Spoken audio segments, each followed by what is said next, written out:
I'm Ashley, and I thought I knew what love was until my world turned into a maze of secrets and stolen glances. Living in a quiet suburban town near Chicago, my days felt like a monochrome painting, dull, predictable, and suffocating. My heart ached for something more than the cold silences with my boyfriend, something to ignite the fire I'd lost. Then, a chance encounter at a cozy coffee shop flipped everything upside down, pulling me into a whirlwind of temptation and forbidden thrills with men who saw me in ways I hadn't felt in years. But when the truth came crashing down, it threatened to shatter everything I held dear. Will I lose it all before I can find my way back? Picture, I'm Ashley, a 22-year-old trying to carve out a life in a quiet suburban town just a stone's throw from the hustle of Chicago. Picture this: rows of identical houses, manicured lawns, and the kind of silence that feels heavier than it should. That's my world. On the surface, it's all perfectly fine. Neat, predictable, safe. But beneath that polished exterior, there's a restlessness gnawing at me. A whisper in my mind that I can't quite silence. I'm not unhappy, not exactly, but I'm not alive either. It's like I'm drifting through my own story, waiting for something to wake me up. I share an apartment with David, my boyfriend of nearly 5 years. He's 24, a software engineer who's always buried in code, working late into the night. Dependable? Sure. But emotionally, he might as well be on another planet. We've been together since high school, back when every moment felt electric. I can still feel the rush of those late-night drives, windows down, the cool air whipping through my hair as we'd park somewhere quiet, lost in each other's whispers about the future. We'd dream big, travel, adventure, a life that felt like ours. Now, though, I'm more like a shadow in his life. I'm there, but unseen, just another piece of the furniture in our cramped little space. I cook dinner. He nods a thanks, and that's about as deep as it gets. I crave something. His touch. A real conversation. A flicker of the fire we used to have. But it's like reaching for smoke. It's just not there.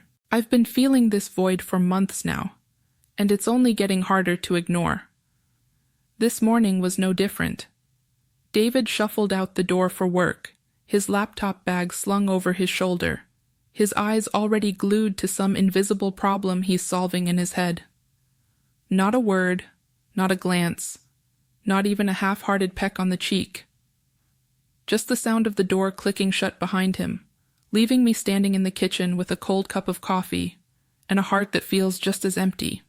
I'm invisible to him, and that stings more than I can put into words. I couldn't stay in that apartment another second, so I grabbed my jacket and decided to clear my head. There's this little place I escaped to, a cozy coffee shop called Brew Haven, just a few blocks away. It's got mismatched furniture, the smell of roasted beans, and these big windows that let you watch the world go by. I often meet my friend Sarah there to catch up, but today I just needed the hum of strangers' conversations to drown out my own thoughts. I ordered my usual latte and settled by the window, staring at the gray sky outside, lost in a spiral of what-ifs and maybes. That's when he walked over. Ethan. I didn't notice him at first, not until he was standing right there, holding a sketchbook under one arm, his other hand gesturing toward my drink with a playful smirk. Hey, did the barista mess up your latte art, or is that supposed to be a sad cloud? His voice was warm, teasing, but not mean. I looked down at the foam on my coffee, which honestly did look like a lumpy blob, and I couldn't help but laugh at Ethan's comment about my latte art, even if it was just a small, nervous chuckle. Over the next few weeks, that little moment in Brew Haven turned into something I never expected. I started texting Ethan, telling myself it was nothing, just a harmless distraction from the silence at home. His messages were flirty but never crossed a line, always laced with a kind of respect that made me feel seen. Each ping on my phone became a tiny thrill, a spark in the dull gray of my days. I found myself waiting for his words, craving the attention, the way he seemed to get me without even trying. Through Ethan, my world started to expand in ways I hadn't anticipated. One night, he invited me to a late-night car meetup in an empty lot on the edge of town. The air was thick with the smell of gasoline and the roar of engines. That's where I met Lucas. He was crouched over a friend's car, tools in hand, fixing something under the hood with this quiet, intense focus that pulled me in. His hands were rough, stained with grease, and when he looked up, his piercing gaze cut right through me. My heart raced as he straightened up, wiping his hands on a rag, and offered to give me a ride home on his motorcycle. I hesitated for half a second before saying yes. The wind whipped through my hair as I clung to him, the vibration of the engine beneath us matching the pounding in my chest. It was danger, pure and raw, something I hadn't felt in years. Then there was Ryan. I met him at a small book club Ethan hosted at his apartment one rainy afternoon. The space was cozy, filled with mismatched furniture and the faint scent of old paper. Ryan's voice was soft, almost a whisper, as he shared his thoughts on a poem we'd read. There was a tenderness in his words, a depth that made me feel understood, like he could see the parts of me I'd buried. Sitting there, listening to him, I felt a warmth I'd forgotten, a connection that filled a void I didn't even know was aching.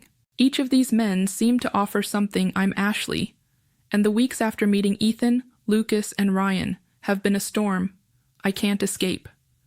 My life, once so predictable, has become a tangled web of secrets, stolen moments, and a guilt that's starting to suffocate me. I'm caught in this whirlwind, balancing my quiet existence with David against these hidden encounters that set my heart racing in ways I'd almost forgotten were possible. Each meeting with them feels like a breath of fresh air, but every lie I tell to cover it up tightens the noose around my chest. There was this one afternoon with Ethan at an art gallery downtown. We wandered through the quiet halls, surrounded by abstract paintings that looked like chaotic emotions splashed on canvas. He nudged me, pointing at a particularly wild piece, and joked about how it must represent my current state of mind. I laughed, louder than I meant to, and for a moment the weight of everything lifted. We stood close, pretending to critique the art, but really just soaking in each other's presence, our shoulders brushing in a way that sent sparks down my spine. It was innocent on the surface, but underneath there was a current neither of us could ignore.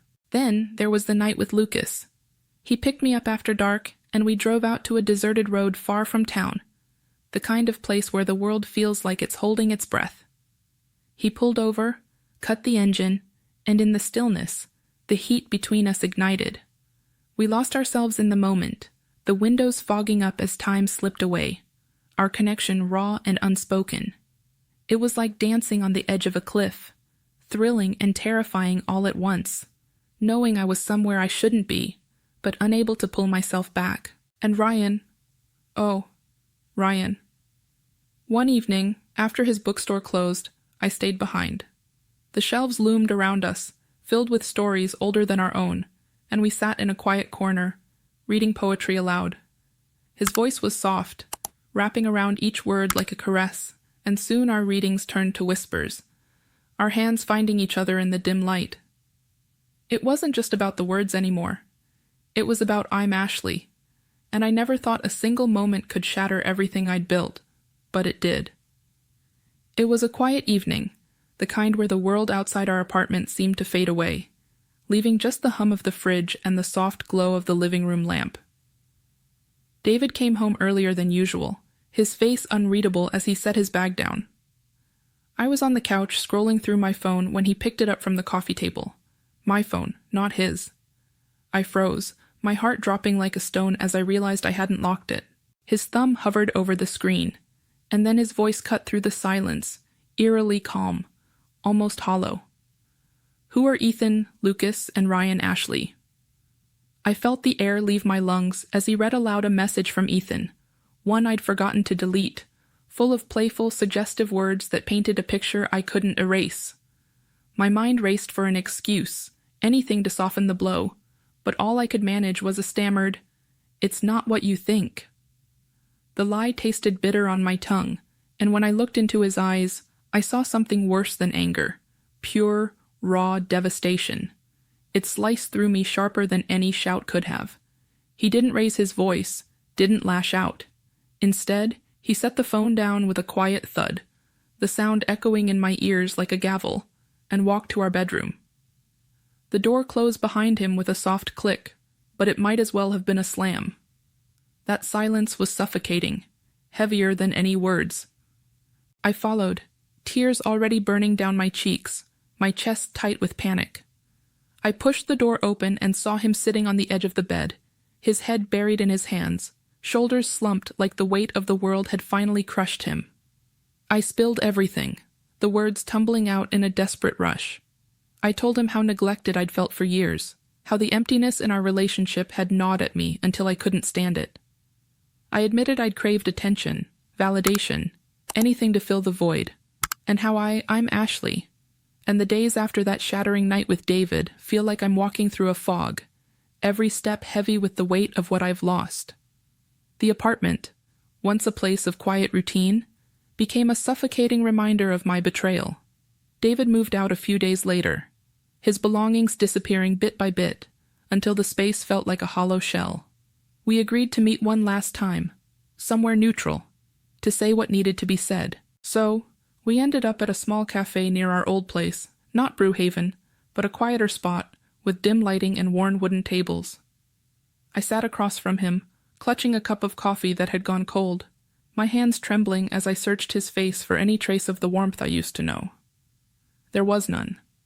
His eyes were distant, his voice steady but laced with a finality that cut deep. "I can't see a way forward with you, Ashley," he said, each word deliberate, like he'd rehearsed it. "Not after what you've done. I can't trust you, and without that, there's nothing left." I nodded, unable to speak, the lump in my throat choking me. We agreed to end it for good. No lingering threads, no false hope. When I slid the key to our shared apartment across the table to him, the metal scraped against the wood, a small sound that echoed like a thunderclap in my chest. That was it, the final severing of a life we'd built together. It hit me like a punch, the reality that there was no going back. After that, I knew I had to cut ties with the others too. Ethan, Lucas, Ryan. Their attention had been a fleeting thrill, a dangerous escape. But it wasn't worth the destruction it caused. I sent each of them a text, short and to the point, telling them it was over, that I couldn't keep doing this. Ethan tried to call almost immediately, his name flashing on my screen like a taunt, but I couldn't face his voice, couldn't risk being pulled back into that chaos. With a shaky finger, I blocked his number, then did the same. Don't forget to subscribe, like, and comment if you enjoyed this story. This will help us create more engaging stories for you.